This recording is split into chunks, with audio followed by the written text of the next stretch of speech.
Hi guys, and welcome to your daily tarot reading for Thursday, the 1st of April 2021. Thanks for joining me.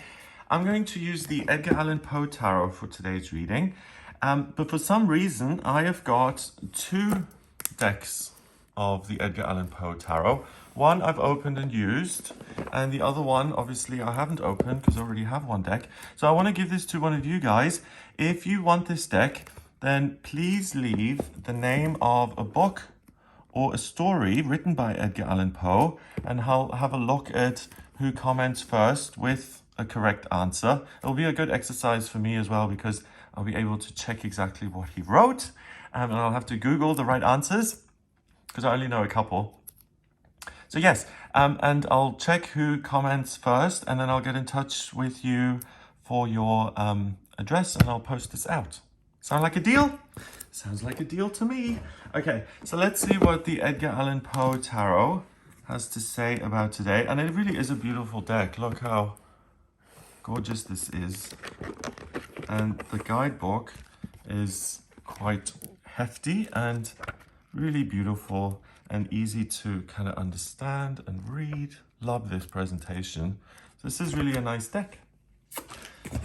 Let's have a look. All right, and the scarab beetle down there, little details like that, just gorgeous. All right, so let me show you the cards as well. You're getting the full Edgar Allan Poe treatment today. And this might give you some clues for stories, although The Devil Wears Prada is not one of the stories he wrote. Okay, so let's have a look. All right, I hope you have had a wonderful week so far. Let's see what the first day of this new month is about. And I love the readings for the first day of the month as well, because as far as I'm concerned, it tends to give us a bit of an insight into the month's energy overall. So let's see, first card is in here. We've got the Two of Pentacles, okay. The Cafe Bonbon. Then we've got the Emperor, Mr. Allan Poe himself, and then finally we have the Empress. Oh wow, looking a little bit more gloomy than usual. Bless her, poor Empress. Okay, so let's see what this means. First of all, the Two of Pentacles is a minor arcana card that says you can handle whatever is being thrown at you at the moment. So if things seem overwhelming, difficult, if you're really, really busy, you have the energy and the ability to rise to the occasion, to be on top of things, and not only to be on top of them, but to manage them exceptionally well. We have a strange scene here, and I don't know this story. We've got a waiter holding these two pentacles up on different things. One's on a silver platter and the other one's on a book. So regardless of what the circumstances are, he finds a way to make do with what he's got. So he serves the pentacle on a book. And then we've got this unusual customer here in the back who, I don't know, maybe somewhat demanding, maybe not, but his needs are certainly being met. And even if you don't understand what other people want from you, or even if you don't feel a great sense of connection, look, he looks a little bit suspicious. It's like, what's he doing over there? Then that does not prevent you from being on top of things, doing what you're supposed to, doing what it is you feel is right. And you really are able to be super, super productive on this day because you make do with what you've got. So it's not about wishing and hoping that things were different. It's simply saying, these are the things that are going on in my life and this is what I can do. This is how I can do my best within those circumstances. So it's a very can-do attitude. It's very positive, and it means you're self-contained and independent. The Emperor is the fourth card in the major arcana, and he represents the authority figure, the father, the person who's consistent and reliable. And I love that they've made Edgar Allan Poe the actual Emperor, because he is the author of all of this. He's the source of all these stories, this whole worldview. And the Emperor, therefore, says that what he thinks and what he decides to write down is what is going to be manifested in the real world. We've got the two rams here. So he's not writing these stories because his auntie told him to. He's writing these stories because he really thinks they're exciting and interesting, and they spring from his fertile imagination, and he doesn't say, oh, you know, these stories that I'm coming up with, people may have heard this before, or it's not really that great or original. He actually believes in what he's doing. He cares about his work, and he honors it by sitting down and putting pen to paper and then presenting those words to the world. You know, before he became, I don't know too much about Edgar Allan Poe actually, but before he became a world-renowned author, when he wrote his first story, he didn't know whether that was going to be accepted positively, received positively or negatively. And no author really knows whether their work is going to touch a nerve with you know, the zeitgeist, the times, whether people are going to enjoy his work. And especially that first work there's a lot of faith involved, and saying this is something I value, it comes from me, no one else can approve of it or say it's good until I actually present it. So that in-between moment between the round of applause from the audience and him sitting in his room by himself, he has to come up with this faith himself to say, this is going to be valuable, this is worth my time, I am going to do this. We've got a blood moon in the background. We've got a full moon there. And a blood moon is often something that occurs during an eclipse, especially when the shadow of the earth falls on the moon. So the sun is there, the earth is there, the moon is there, and the earth is lit up, it casts a shadow, and that falls onto the moon. That's called the umbra, and it is kind of reddish, and it makes the moon then appear this way. And what that represents to me is that there is a disconnect between the way you feel and what you're thinking about consciously, and that you're able to suspend that disbelief, and that you're able to operate in this kind of energy that almost feels like a reprieve from yourself and what you feel and what you can't do, and the self-doubt. And your conscious mind, which says, oh, you know, I want to write this book and then go on Oprah and talk about it, and casting yourself way into the future and actually not doing anything in the here and now. So you have this wonderful capacity to be in the present moment, to get in touch with your creative side, and to be really, really productive, and to do something independently without anyone's support.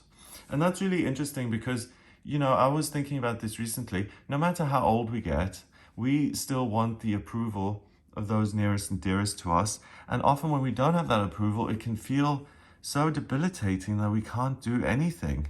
I don't know if you've had that feeling yourself, but when certain people in your life are always in your corner and they always have your back, and then those people are suddenly gone, it's often quite easy to react with panic and to say, wow, I feel lost and I don't have the usual support system in place, so I need to find another support system, rather than getting busy with what you want to be doing, and importantly, approving of yourself.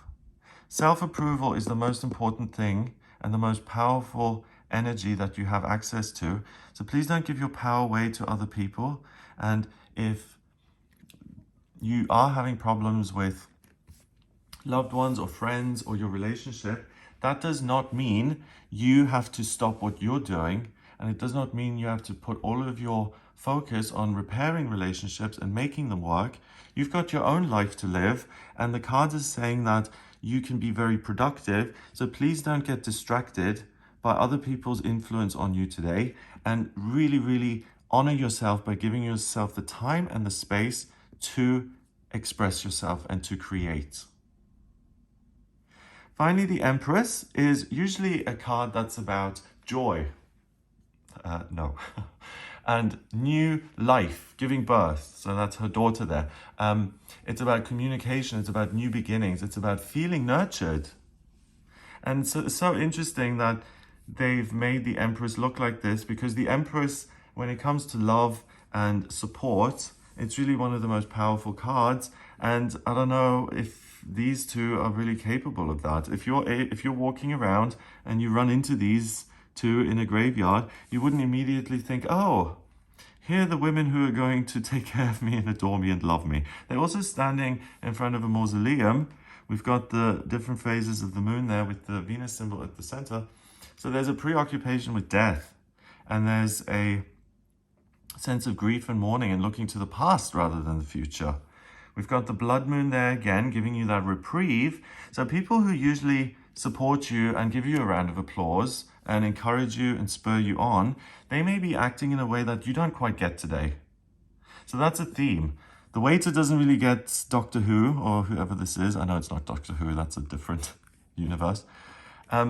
These two aren't behaving in the way you'd expect them to, so that may be a little bit strange.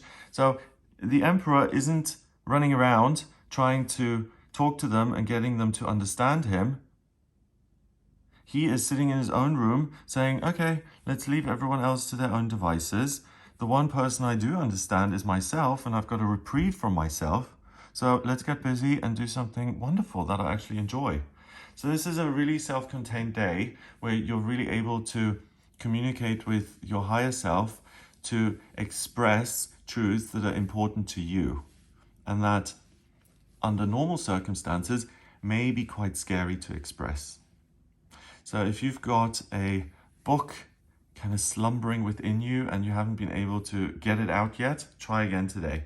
If there's something that you really believe is important and that you want to teach others, but you're afraid of public speaking, then try again today. That faith supports you in these efforts, and it really allows you to produce something concrete. Two of Pentacles means you can rise above the demands and you can handle those. And like I said earlier, not only can you handle what's coming your way, but you can transcend it and add something fabulous. Number-wise, we've got 2 and 4 is 6, and 3 is 9, and 9 is the Hermit in the tarot. The Hermit has a lantern that illuminates his inner world. He understands himself. He understands his experience here on planet Earth. Maybe not all of it, but he certainly has an inkling as to what it could be about. And he goes away and spends time by himself to ask the big existential questions. And by asking those questions, he gains understanding, and he's able to go back into the world and live a life that's much freer and that contains much less fear, because he realizes that he really doesn't need as much, and that he's a self-contained unit, and that the opinions and behaviors and actions of other people, even if they are malicious or wonderful, really in spiritual truth have absolutely nothing to do with him. Yes, we're all one. Yes, we're all connected. So we do influence each other. But just because you're connected doesn't take away from your power. And today you really step into that power and you can use it very, very effectively. So 9 in numerology is about spirituality and completion. And you're able to complete something that has been living inside of you by giving it a real life as such on planet Earth. Through writing, talking, teaching. And remember, Venus also is the planet of love, beauty, and creativity that allows you to express yourself beautifully. So sometimes if you find it difficult to structure your sentences properly, like I do, because my first language is German. So for instance, in English, you'll say, however, da da da da da, and you put that at the beginning, whereas in German, you'd put the however in the middle of the sentence. So sometimes I jumble those things up, and on a day like this, if you write, for instance, or you articulate something, you'll be able to hear what you're saying or see it when you read it back, and that will allow you to improve on your own style even. That's what I'm getting here. Not that the style is everything. I think the content is the most important thing. But even little things like that could put you off expressing yourself because, oh, you're not super stylish or you're not the best writer in the world. It really becomes irrelevant today. And it's the message that's important, and you feel compelled to express that. So do yourself the favor and give yourself the time to do that. You'll be really pleased with the outcome. And it's a completion of something you've been wanting to do for a while. So 2 moons and then no moon, and we've got 2 blood moons. And what I mentioned with the earth, the sun, the earth, and the moon here, my attention is just being drawn to this, so just bear with me. Here we've got a dichotomy as well. So you're going to feel pushed and pulled in different directions, and ultimately the most peaceful place for you to occupy is the middle ground, which is you. And that's what you have total control over. So have a wonderful day. If you would like a personal reading with me, please get in touch via my website. It's gregoryscott.com. On the front page, click on book your reading to order your reading with me. I use the tarot, astrology, and numerology in the readings. So if you have any questions about your career or your life purpose or love, money, travel, spiritual progress, anything at all, if you want a second pair of eyes to look at your chart and to see what direction would be most fortuitous for you, or any other questions that you've got at all, then please do get in touch with me for a personal reading. If you like this video, give it a thumbs up, hit subscribe, and share the video online, please. And like I said, I'll keep an eye on the comments. This is time sensitive, so if you do know one of Edgar Allan's Poe's stories and you want to own this deck, then please put that in there. I'll check if the answer is right, and then I'll get in touch for the address. Okay, so have a great day, and I'll speak to you tomorrow.